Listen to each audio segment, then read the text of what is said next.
오늘부터 우리가 살펴볼 말씀이 에베소서 말씀 같이 보려고 해요. 에베소 교회는 바울이 개척한 교회예요. 바울이 눈물로 세우고 양육한 교회였지만 지금 이 에베소서를 쓸 때에는 바울이 감옥에 갇혀 있었기 때문에 돌아볼 수 없는 상황이었습니다. 이에 바울이 성도들에게 편지를 보내는 것을 통해서 그들을 위로하고 권면하고 참된 교회가 무엇인지를 설명해 주고 있는 서신서가 에베소서예요.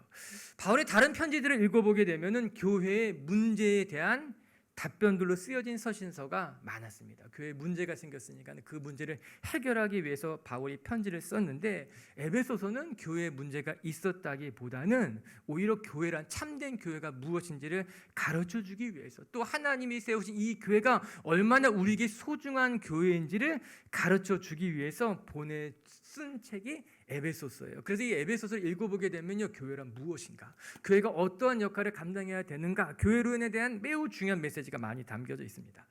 우리가 이제 이 에베소서를 같이 묵상해 가면서 하나님의 교회에 대해서 기도해 보는 시간이 되었으면 좋겠어요. 그리고 더 나아가 우리 한 사람 한 사람이 교회잖아요. 우리 한 사람 한 사람이 교회인데 한 사람 한 사람을 향한 하나님의 음성도 듣는 시간이 되었으면 좋겠습니다. 오늘 설교의 제목을 고민하다가 하늘에 속한 신령한 복이다 그렇게 지었습니다. 오늘 3절에 나온 말씀을 그대로 가져오게 된 거예요. 바울은 에베소서를 본격적으로 시작하면서 가장 먼저 이야기한 것이 무엇인가 하면은 우리가 하늘에 속한 신령한 복을 받은 사람이라는 메시지예요. 우리 3절의 말씀을 같이 한번 읽어볼게요. 3절입니다. 시작. 찬송하리로다. 하나님 곧 우리 주 예수 그리스도의 아버지께서 그리스도 안에서 하늘에 속한 모든 신령을 복을 우리에게 주시되 하늘에 속한 모든 신령한 복을 우리에게 주셨습니다라는 말로 에베소서를 사실 시작하고 있는 것 아니겠습니까?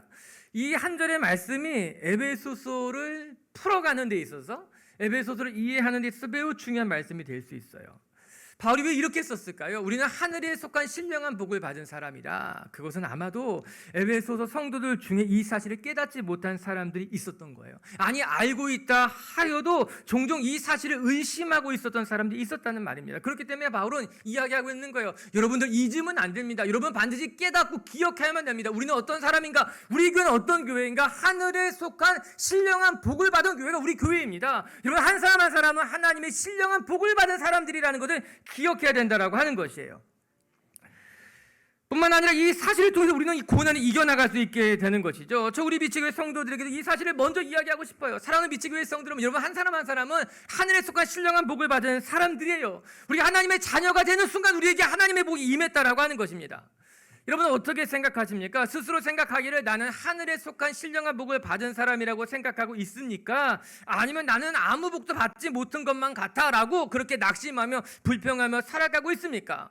어떤 사람들은요, 교회에 다니고 있음에도 불구하고 믿음의 생활하고 있음에도 불구하고 나는 복받지 못한 것만 같아, 나는 정말 억수로 운도 없는 사람인 것만 같아라고 탄식하는 경우를 종종 보게 됩니다.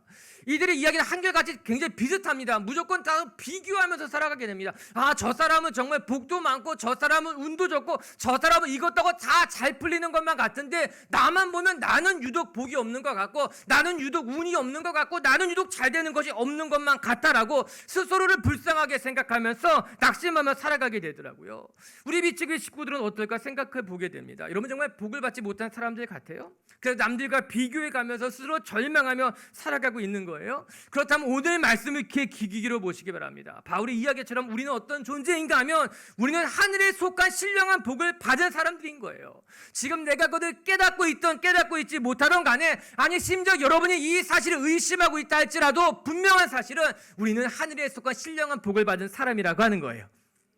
할렐루야. 그리고 또 한 가지, 오늘 말씀은 여기서 이렇게 이야기하고 있더라고요. 하늘에 속한 신령한 복이라고 하는 거예요. 그냥 복을 말하지 않고 신령한 복이다. 여러분 이 신령하다는 단어를 영어 성경 읽어보게 되면요, 스피리추얼, 영적인 복이다 이렇게 기록해 놓고 있어요. 즉 우리가 받은 복이 어떤 복인가 하면 세상 사람들이 세상에 말하는 복을 받은 것이 아니라 우리는 영적인 복을 받은 사람이라고 하는 거예요. 바울이 이야기하는 복의 본질적인 측면에 대해서 말해주고 있는 것입니다. 왜 이것을 영적인 복이라고 했을까요? 우리가 뒤에 차차 살펴보겠지만 분명한 것은 이 기독교인들이 교회 다니는 많은 사람들이 이 내가 받은 복을 세상의 복과 이 착각해서 혼돈해가지고 실수하는 경우들이 많습니다.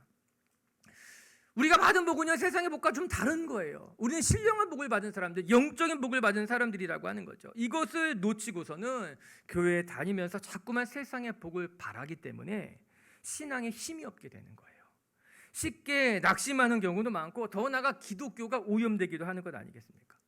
우리가 오늘 기억해야 될 것, 우리가 받은 복이란 어떤 복인가 하면 영적인 복, 신령한 복이라고 하는 거예요.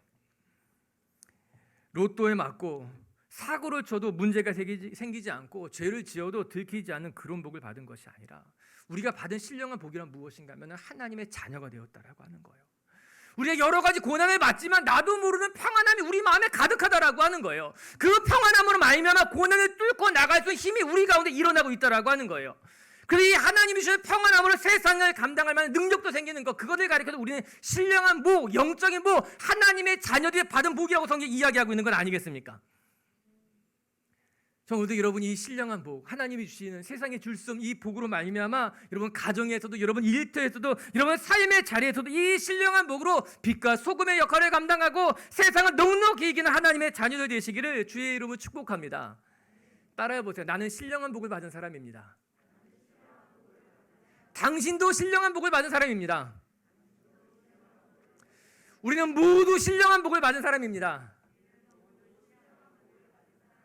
할렐루야. 안 좋아요?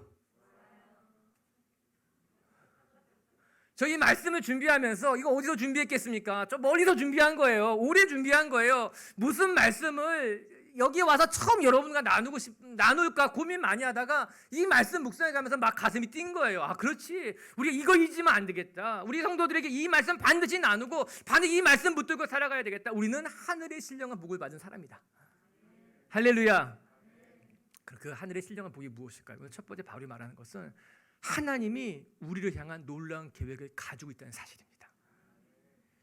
우리 4절의 말씀 한번 같이 읽어볼까요? 4절의 말씀입니다. 시작. 곧 창세 전에 그리스도 안에서 우리를 택하사 우리로 사랑 안에서 그 앞에 거룩하고 흠이 없게 하시려고. 4절의 말씀에 보면 곧 창세 전에 그리스도 안에서 우리를 선택했다는 말씀이 나옵니다. 그 뒤에 보면 예정이라고 한 단어가 몇 번 반복되고 있어요. 사실 예정이라는 말은 성경에 많이 등장하는 단어는 아니에요. 그런데 이제 에베소서를 읽어보게 되면 4번이나 반복해서 나오고 있습니다. 우리 이 말씀을 읽으면서 하나님의 선택, 또 예정을 잘 이해하고 사용해야만 해요.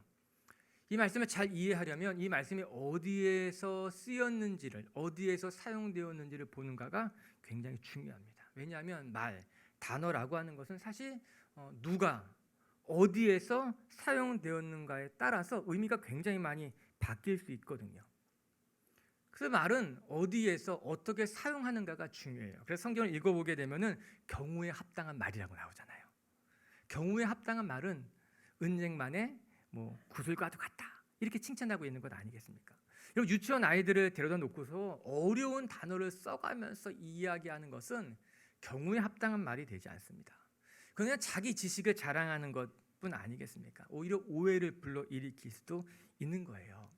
이 선택이라고 하는 단어, 예정이라고 하는 단어는 바울이 에베소 성도들, 즉 하나님의 사랑을 이미 깨닫고 그 사랑 안에서 터가 굳어진 사람들에게 사용했던 단어가 하나님의 선택, 하나님의 예정이라고 하는 거예요.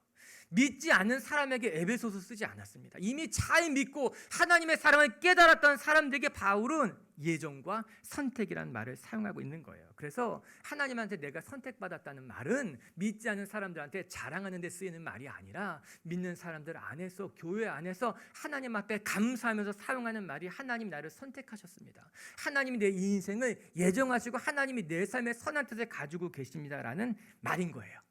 그래서 우리는 같이 모여서 이 말을 충분히 사용할 수 있습니다. 하나님이 나를 선택하신 것 같아요. 하나님이 나를 예정하셔서 내 삶을 이렇게 인도해 오신 것만 같아요 라고 말이에요. 그럼 이 배경 속에서 말씀을 보도록 할게요.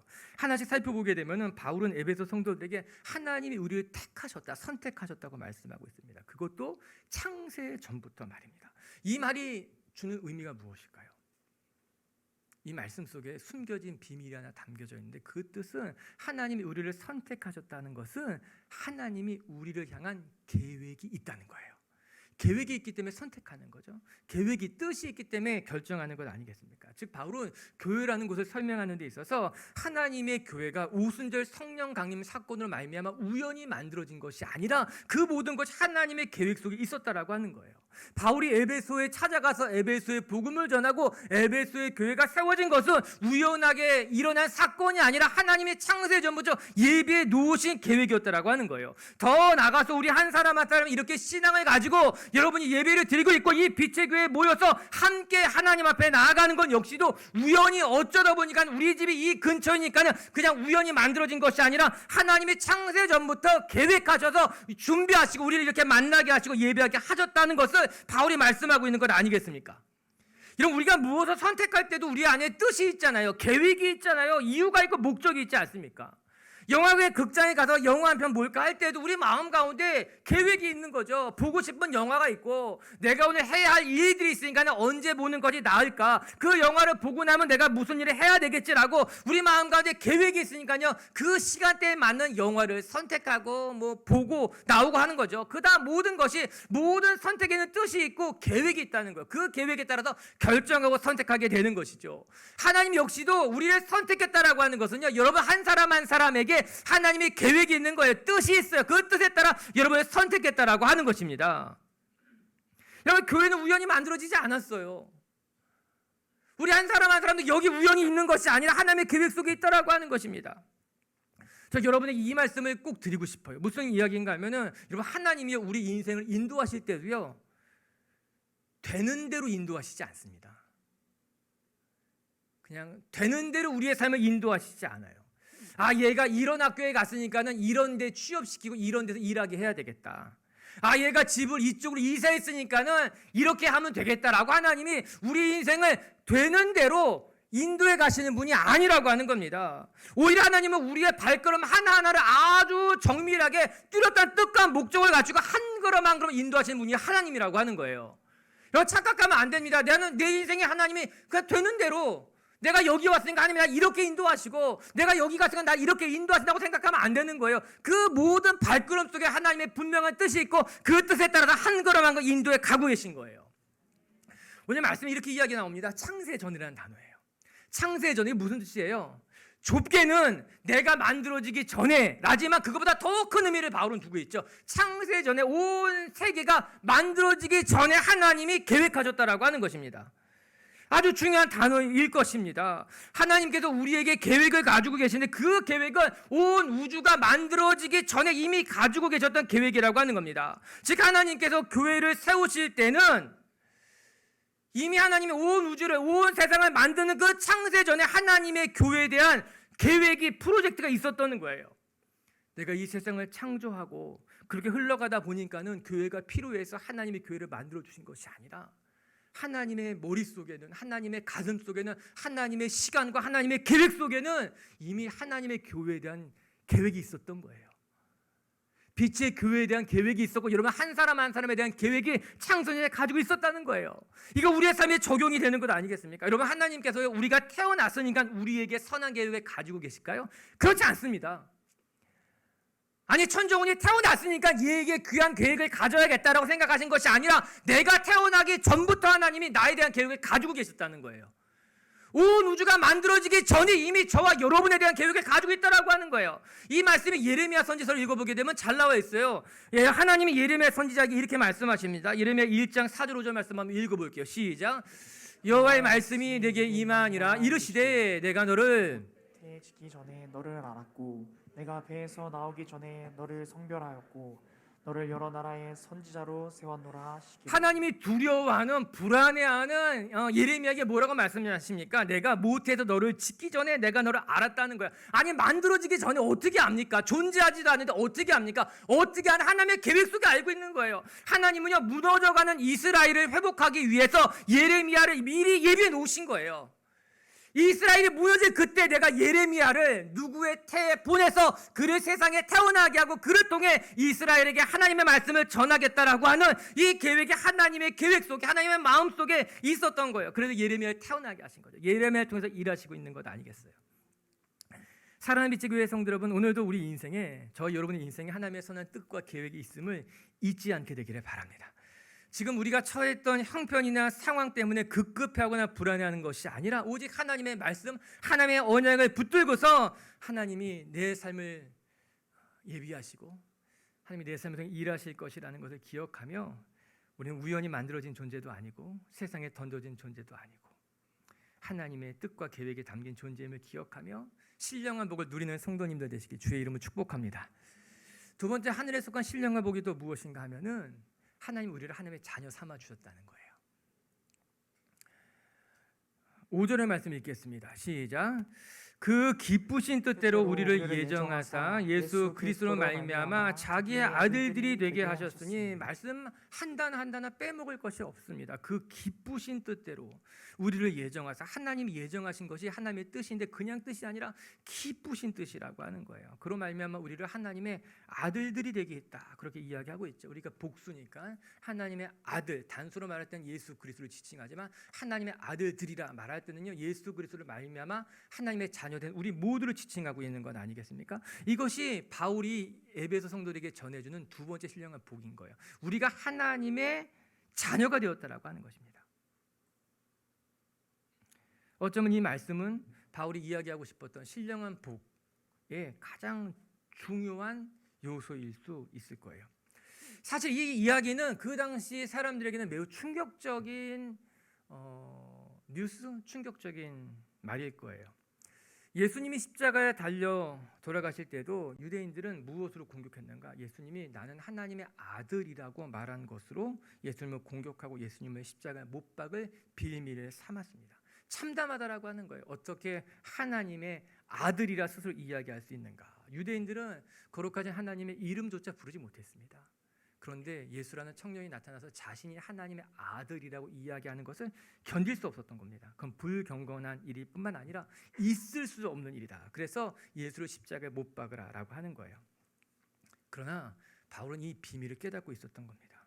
하나님의 뜻과 계획을 정확히 알고 있었던 거예요. 그것은 그리스도 예수를 통해서 우리를 하나님의 자녀 삼기를 원했다라고 하는 것입니다. 그럼 우리가 누리는 최고의 축복은 우리는 하나님을 아버지라고 부를 수 있는 거예요. 우리가 힘들고 어려울 때 하나님 앞에 무릎 꿇을 수 있는 거죠. 우리의 삶의 문제를 가지고 하나님 아버지 앞에 나갈 수 있는 것이 우리가 누리고 있는 최고의 축복인 것 아니겠습니까? 여러분, 어려운 일이 왜 없어요? 어려운 일이 있습니다. 힘든 일 만납니다. 감당하기 어려운 일들도 있겠지만 그때마다 우리가 누리는 축복은 그 문제를 가지고 하나님 앞에 기도할 수 있다는 거예요. 그런데 문제는 기도하지 않는 거예요. 이미 우리는 하나님이 주신 놀라운 축복을 가지고 있고 그 축복을 통해 하나님 앞에 하나님 아버지라 부를 수 있는데 기도하지 않죠. 그게 너무너무 안타까운 일인 거예요. 기도할 수 있어요. 기도해야만 해요. 하나님을 아버지라 부를 수 있어요. 이것이 우리가 누리게 되는 영적인 신령한 축복이라고 하는 거예요. 이제 우리 하나님의 자녀가 되었습니다. 하나님의 자녀가 되었기 때문에 사망에서 생명으로 옮겨졌어요. 어둠의 권세에서 빛의 자녀가 되었어요. 누가 뭐라고 해도 하나님의 사랑에서 우리를 끊을 수 있는 것이 아무것도 없는 거예요. 예수님의 기도를 생각해 볼까요? 예수님께서 제자들에게 기도를 가르쳐 주실 때 뭐라 그랬어요? 하늘에 계신 우리 아버지여라고 부르라고 이야기했어요. 그렇게 가르쳐 주신 것이죠. 제 눈에 들어온 단어 중에 하나가 하나님이 우리를 자녀 삼아 주셨는데 어떤 자녀 삼아 주셨냐면 자기 자녀 삼아 주셨다고 바울이 표현하고 있더라고요. 5절에 그렇게 나오잖아요. 자기의 아들들이 되게 했다라고 하는 겁니다. 이 표현 속에서 하나님이 우리를 내 아들이야, 내 딸이야, 내 자녀야. 하나님의 마음, 하나님의 강한 의지, 그런 느낌이 좀 오지 않습니까? 남의 자녀가 아니라 내 자녀라고 하는 거예요. 왜 코로나 때문에 2년 동안 어린이 행사를 하지 못했지만 한 3년 전에 우리 했던 행사 기억해 보면 우리 에이키즈 학생이 여기 나와가지고 찬송도 하고 암송도 하고 율동도 하고 그랬잖아요. 너무너무 인상적이었어요. 근데 그때 제가 인상적이었던 것은 아이들의 춤이나 노래가 아니라 아이들이 찬양을 시작하자마자 이 회중 속에서 일어난 핸드폰의 물결이었어요. 찬양을 시작하자마자 갑자기 엄마 아빠 그냥 핸드폰을 번쩍 들더니 짭찬하는 거예요. 아, 그거 내가 사진 찍어놨는데 보여드릴 수 있는데. 자기 아이들이 이 앞에 있으니 그 부모들 중에 내 아이 안 찍고 남의 아이 찍는 사람 있겠습니까? 번쩍 들어서 옆에 집사님 아이 찍는 사람 누가 있겠습니까? 다 그들의 눈에는 내 아이가 꽂혀 있는 거예요. 내 아이만 바라보고 내 아이만 주목하는 거예요. 왜냐하면 내 자녀이기 때문에, 내 아들이고 내 딸이기 때문에 그런 것 아니겠습니까? 지금도 하나님은 우리를 그렇게 바라보고 계실 줄로 저는 믿습니다. 이 세상에 수없이 많은 사람들 속에서 하나님은 하나님의 자녀만 주목해서 바라보시고 그 자녀를 돌보시는 분이 우리 하나님이라고 하는 거예요. 왜냐하면 하나님이 우리의 아버지가 되시고 우리는 하나님의 자녀이기 때문인 것이죠. 이사야 49장 15절의 말씀에 이렇게 나와요. 제가 한번 읽어드릴게요. 제가 좋아하는 말씀이죠. 여인이 어찌 그 젖먹는 자식을 잊겠으며 자기 태에서 난 아들을 긍휼히 여기지 않겠느냐. 그들은, 부모는, 어미는 혹시 잊을지라도 하나님은 나는 너를 결코 잊지 아니할 것이라. 아멘. 아멘. 오늘 우리는 하나님의 자녀가 되었고 하나님은 자기 자녀들을 불꽃 같은 눈으로 바라보시면서 지키실 줄로 믿습니다. 그것이 하나님의 자녀가 누리는 축복인 거예요. 여기서 바울은 우리에게 이렇게 이야기합니다. 여러분, 아들과 종은 달라요. 아들과 종은 다릅니다. 바울은 아주 중요한 사실을 정확하게 짚어서 우리에게 말해주고 있죠. 바울은 자기 자신을 설명할 때는 나는 하나님의 사도요 그리스도의 종이요 라고 표현할지 모르지만 바울은 교회 성도들을 향해서는 종이라고 이야기하지 않았습니다. 바울은 하나님의 교회를 향해서, 하나님의 자녀들을 향해서는 여러분들은 종이 아니라 아들이라는 거예요. 여러분, 종과 아들은 본질적으로 다릅니다. 같지 않습니다. 무엇이 다를까? 가장 첫 번째 생각해 볼 것은, 여러분, 종은 주인의 유산을 상속받지 못하지만 아들은 부모의 유산을 상속받게 되어 있습니다. 바울은 이 중요한 사실을 갈라디아서에 매우 정확하게 설명해 주고 있어요. 갈라디아서 우리 4장 6절 7절 말씀을 같이 한번 읽어볼까요? 시작. 하나님이 그 아들의 영을 우리 마음 가운데 보내사 아빠 아버지라 부르게 하셨느니라. 그러므로 내가 이후로는 종이 아니요 아들이니 아들이면 하나님으로 말미암아 유업을 받을 자니라. 아멘. 이제부터 우리는 종이 아니라 하나님의 아들이니 우리가 하나님의 자녀라면 하나님으로부터 말미암아 하나님의 기업, 하나님의 유업을 물려받게 된다라고 하는 거예요. 종은 주인의 유업을 물려받지 못합니다. 그러나 아들은 아버지의 기업을 물려받게 돼 있어요. 우리가 하나님의 자녀가 되었다는 것이 우리가 가르쳐주는 중요한 교훈 중에 하나는 우리는 하나님의 자녀가 되었기 때문에 하나님의 기업이에요. 우리가 하나님의 유산이에요. 우리가 하나님의 유산을 물려받게 된다는 거죠. 종과 자녀는 다르다는 거예요. 두 번째는, 여러분, 종에게는 명령할 뿐이지 종에게는 주인이 같이 꿈을 꾸지 않습니다. 그러나 아들에게는 명령하지 않습니다. 아들과는 함께 이야기를 나누고 같이 꿈을 꾸게 된다는 거죠. 저는 이것이 매우 중요하고도 매우 큰 차이점이라고 생각합니다. 이제 하나님께서는요, 우리에게 명령하시지 않고 하나님은 우리에게 꿈을 주시고 그 꿈을 같이 이루기 위해서 우리와 같이 동역하시는 것이 하나님의 방법인 거예요. 안식을 보내면서 이렇게 제가 매일 쓰는 아침 묵상을 멈췄어요. 그것도 잠시 멈추는 게 좋겠다 생각 멈추고 있다가 그냥 하루에 한 절씩 아니면 하루에 두 절씩 말씀 암송을 좀 해야겠다는 생각을 하게 됐어요. 그래서 이제 주로 했던 일이 산책이니까 산책하면서 말씀 한 절씩 암송한 것을 여러분들과 같이 나눴었죠. 그중에 제 마음에 가장 많이 남았던 것 중에 하나가 빌립보서 2장 13절 말씀이에요. 같이 한번 우리 암송해 볼까요? 읽어봅시다. 시작. 너희 안에서 행하시는 이는 하나님이시니 자기의 기쁘신 뜻을 위하여 너희에게 소원을 두고 행하게 하시나니. 아멘. 너희 안에서 행하시는 이는 하나님이시니, 우리 안에서 일하시는 분, 우리 안에 살아계신 분, 우리 안에서 역사하시는 분은 하나님이시니 하나님이 우리 안에 소원하는 마음을 두셔서 그 하나님의 뜻을 이루어가게 하신다라고 하는 것입니다. 여러분, 하나님이 일하실 때요, 우리 안에 하나님의 마음을 주신다는 거예요. 우리 안에 소원하는 마음을 주신다라고 하는 거예요. 그리고 그 마음을 가지고 같이 하나님이 꿈꾸게 하시고, 그 마음을 가지고 같이 헌신하게 하시고, 그 마음을 가지고 같이 하나님의 나라를 만들어가게 하신다라고 하는 거예요. 이것이 하나님이 하나님의 자녀들과 하시는 방법인 거예요. 하나님은 하나님의 자녀들에게 명령하지 않습니다. 복종하라 말씀하지 않습니다. 우리가 착각하면 안 됩니다. 우리가 자꾸 복종 아니에요. 하나님 우리에게 하기 싫은 일을 복종시키는 분이 아니라, 하나님 우리에게 하나님의 마음을 주시고 그 하나님의 마음으로 같이 꿈꾸게 하시고 같이 헌신하게 하시는 분이 우리 하나님이라고 하는 거예요.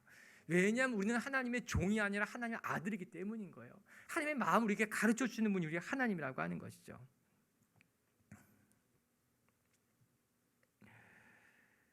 오늘도 하나님께서 우리에게 하나님의 마음을 주실 때마다 여러분 반응하시고 우리가 하나님의 자녀라는 것을 기뻐하시는 분들 되시기 주님의 이름으로 축복합니다.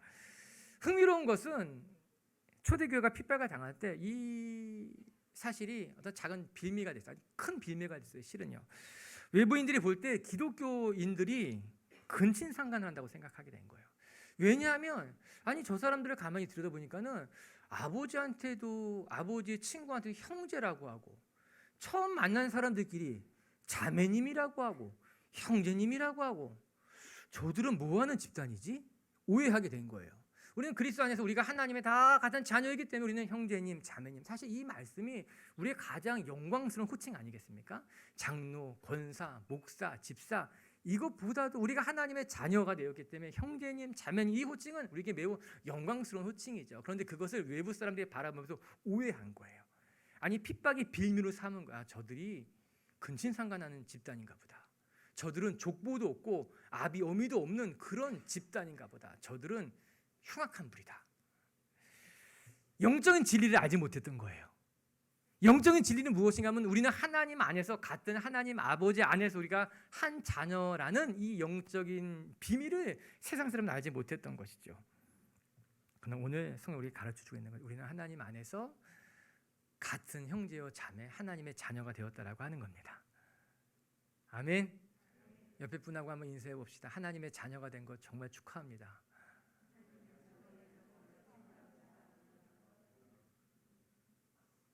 세 번째, 우리가 누리는 또 하나의 축복이 무엇인가 하면은 하나님 우리를 왜 자녀 삼아 주셨을까요? 그것은 우리가 하나님을 찬송하게 하기 위함이라. 6절에 이렇게 나와요. 6절 말씀 한번 읽어볼게요. 6절입니다. 시작.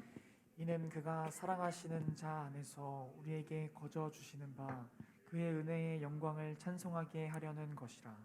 하나님은 우리가 하나님의 영광을 찬송하기를 원하십니다. 사실 오늘 본문에서 가장 많이 반복되는 이제 다음 주까지 이제 그 다음 주죠.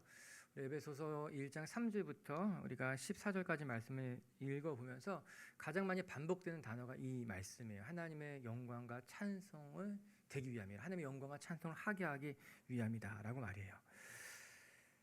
그것이 하나님 우리를 자녀 삼아 주신 이유 중에 하나입니다. 하나님은 우리가 하나님을 찬송하기를 원하십니다. 사람은 누구나 무엇을 찬양하며 살아가게 됩니다. 이렇게 거창하게 이야기할 것 없이 사람은 누구나 자랑하는 것이 있는 거죠.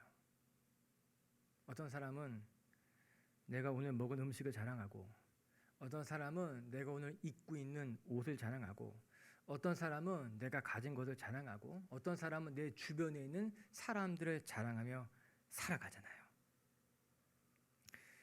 모두 그렇진 않지만 지금 SNS를 들여다보면 그런 모습들을 많이 보이잖아요. 내가 먹은 것, 내가 간 곳, 내 곁에 있는 사람들 이런 것들을 보여주고 싶은 거죠. 자랑하고 싶은 것이죠. 사실 그 모든 것 내면 속에는 자기 자신을 자랑하는 거예요.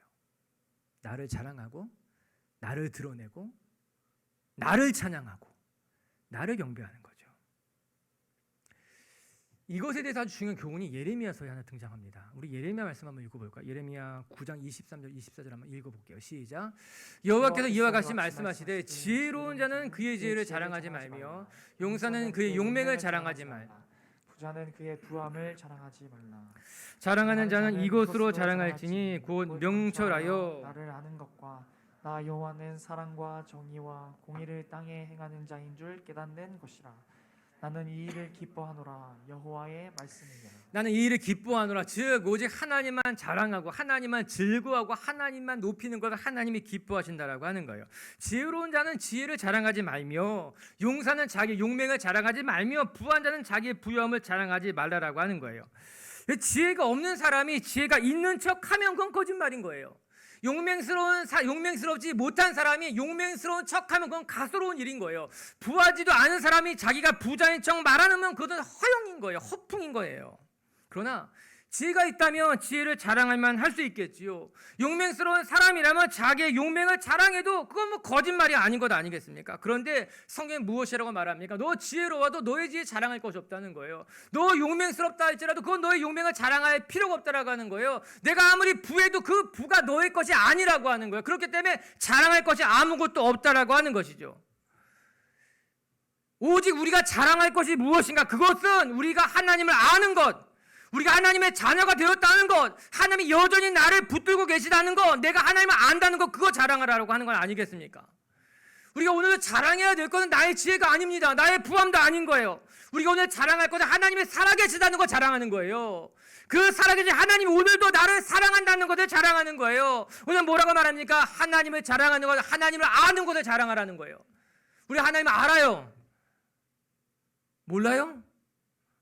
우리 하나님을 알아요. 하나님이 살아계시다는 것을 알아요. 하나님이 나를 사랑하신다는 것을 알아요. 하나님 오늘도 지금 역사하신다는 것을 알아요. 이 하나님을 안다는 것을 자랑하라고 말씀하고 있는 것 아니겠습니까? 여러분의 SNS는 무엇으로 채워져 있습니까? 여러분 하루 종일 무슨 말을 하며 살아갑니까? 내가 본 건, 내가 먹은 건, 내가 성공한 건, 내가 이만큼 가진 것을 자랑하며 살아갑니까? 아니면 오직 하나님을 아는 것, 하나님의 자녀가 된 것을 자랑하며 살아갑니까? 오직 하나님만을 찬양하며 살아가게 됩니까? 놀라운 것은 하나님을 찬양할 때 능력이 나타난다는 거예요. 하나님을 찬양할 때 우리 안에 있는 어둠이 사라지는 것을 경험하게 돼요. 하나님을 찬양할 때 답답해도 우리의 마음이, 답답해도 우리의 길이 열리는 것을 경험하게 돼요. 그것이 하나님을 자랑할 때, 하나님을 찬양할 때 우리가 겪게 되는 복인 거죠. 전 빛의 교회 성도들이, 빛의 교회 식구들이 여러분 입에 여러분의 자랑이 가득한 것이 아니라 하나님의 찬양이 가득하게 되게 주의 이름을 축복합니다. 아침에 일어나면 불평으로 하루를 시작하게 되는 것이 아니라, 누군가를 만나면 내가 자랑하지 못한 것을 아쉬워하는 것이 아니라, 아침에 눈을 뜨면 감사하고, 누군가를 만나면 하나님을 자랑하게 되고, 내 삶의 모든 것이 하나님뿐이라고, 그런 SNS를 만났으면 좋겠어요. 하나님의 이야기로 가득 찬 SNS. 뭐 먹었다는 것이 아니라, 누구 만났다는 것이 아니라, 누구 뭘 샀다는 것이 아니라, 뭘 먹었다 그래도 감사하다는 고백이 있는 거예요. 내가 어디에 가서 너무 좋았다는 것을 기록해 올려도 이거 하나님의 은혜라는 내용이 있는 거예요. 그 하나님으로 가득 찬 하나님만을 자랑하는 삶이 되는 것 아니겠습니까? 오랜만에 만나서 설교가 길어진 거예요. 사실 그렇게 길진 않은데 말씀을 정리하십시다. 우리는 하늘에 속한 신령한 복을 받은 사람들입니다. 에베소 성도들 중에는 그 사실을 깨닫지 못한 사람들, 알고 있다 하여도 자꾸만 의심하는 사람들, 그래서 신앙은 있지만 무기력하게 살아가는 사람들이 있었기에 바울은 가장 먼저 이 사실을 전하면서 에베소서를 시작하고 있어요. 우리는 하늘에 속한 신령한 복을 받은 사람들이라고 하는 거예요. 오늘 우리 빛의 성도 여러분들이 이 하늘에 속한 신령한 복, 영적인 복, 이것을 누리며 이것을 기뻐하는 성도님들 되시기를 주님의 이름을 축복합니다. 하늘에 속한 신령한 복이 무엇일까? 첫 번째는 하나님이 우리를 향한 놀라운 계획을 가지고 계시다는 사실인 거예요. 여러분, 하나님 우리의 인생을 되는 대로 인도하지 않습니다. 하나님은 여러분들에게 분명한 목적과 뜻을 가지고 계획을 가지고 여러분의 발걸음을 한 걸음 한 걸음 인도하신다는 것을 기억하시기를 주의 이름을 축복합니다. 그리고 두 번째, 우리가 받은 신령한 복 중에 최고는 우리가 하나님의 자녀가 됐다는 거예요. 우리는 하나님의 종이 아니라 하나님의 자녀인 거예요. 하나님의 기업을 이어받을 빛과 소금의 삶을 살아갈 자녀라는 것을 기억하시길 바랍니다. 세 번째, 하나님 우리를 자녀 삼아 주신 것은 우리가 우리의 인생을 자랑하는 것이 아니라 오직 하나님만을 자랑하게 하기 위함이라고 하는 거예요. 찬양 하나 같이 합시다. 우리 주님 사랑합니다. 이 찬양 같이 고백하면 좋겠어요. 후렴에 보면 넘쳐납니다. 이런 고백이 나와요. 우리의 삶에 하나님의 사랑이 넘쳐난다는 고백이에요. 우리 같이 찬양하고 기도하시겠습니다.